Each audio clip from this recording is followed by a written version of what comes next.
So as I was saying, yes, Krazie, yes, I can do that. It's called the context.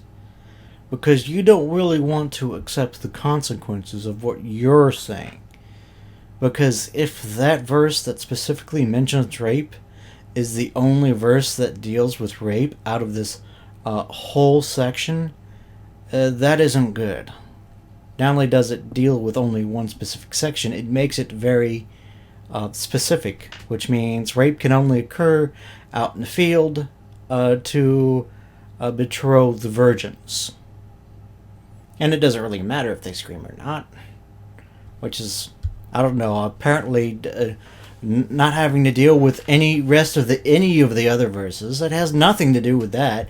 Of course, why would they mention screaming, Krazie? It has nothing to do with any of the other verses. Of course not.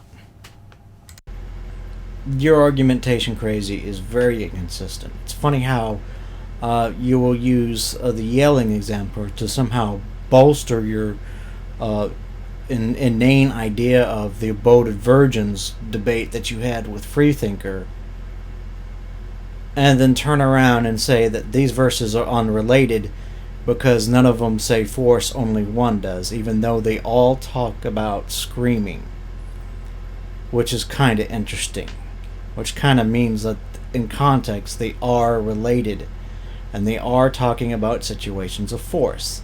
If they kept on saying in each verse, if this woman was forced, if this woman was forced, and if this woman was forced, wouldn't that kind of be redundant? If they're all talking about the same thing anyways, that's why you use context. Here, I don't think he realized he just debunked himself. Okay, let's hear. And again, look at this, because there is no one to save her if she cries out in the field. Notice, she cried out in the field. She cried out and there was nobody to save her.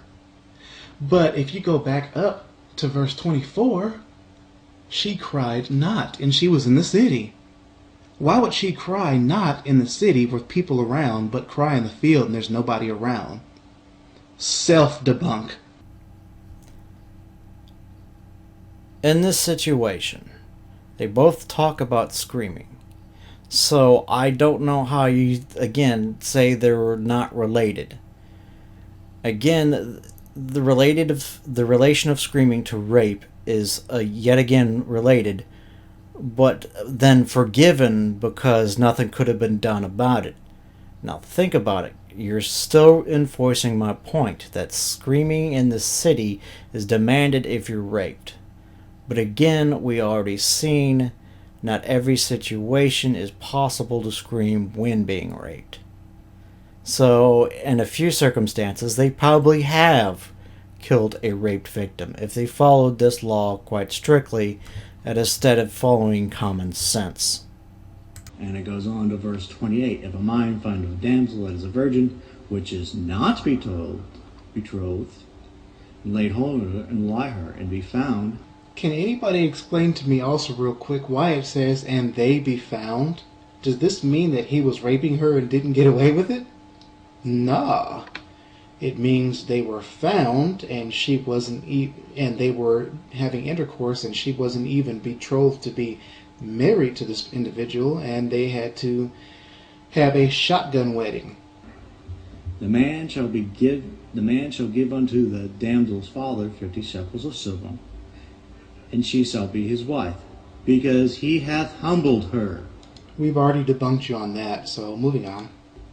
And he may not put her away all his days. So as we can see, Krazie, the Bible very well promotes rape. The Bible very well does promote rape. Okay, let's getting serious now. Verse 28. Again, this shows nowhere in this verse does it say force. Lay hold of. Let's see. The Hebrew word actually for this is tephes. Hopefully I'm saying that right. And it means to catch or handle or lay hold of or take hold of, seize, wield, lay hold of, seize, arrest, catch, to grasp, in order to wield, use skillfully. This one I like a lot, and it goes into context. Actually, not to paint a picture, but to use this as an example. I lay hold of my wife and lie with her too. To grasp in order to wield, or use skillfully. So nowhere in here does this rate appear in here. Now, a cross-referencing verse for this verse, Deuteronomy 22 and 28, would be Exodus 22 and 16, where it says, "And if a man entice a maid that is not betrothed, and lie with her, he shall surely endow her to be his wife." The next verse, 17, says, "And if her father utterly refuse to give her unto him, he shall pay money according to that dowry of virgins." So this cross references because it is the same exact situation. Again, here's the word entice. Completely different from that of the one Taphus is. So it doesn't happen, Krazie. They're not the same thing. And the fact of the matter is that being used skillfully is not the meaning of that verse. Funny as it may seem, or as you like to think, as the Bible likes to talk about how skillfully somebody's having sex with a woman when they're caught. I'm sorry, that's just so absurd. That messed me up 5 times already. But Sally Schummers has already debunked this point, and in his response, he continues to bunk himself. So that will be your Zen of the day, him proving that Taphus really does demean to grab, to lay hold of, without a person's consent. So here's your Zen moment of the day. Then shall his father and his mother lay hold on him, and bring him out unto the elders of this city, unto the gate or of his place. This is saying his father and mother will grab him and bring him. This more than likely speaks of a forceful manner, taking the kid out to the city to be stoned to death for disobedience.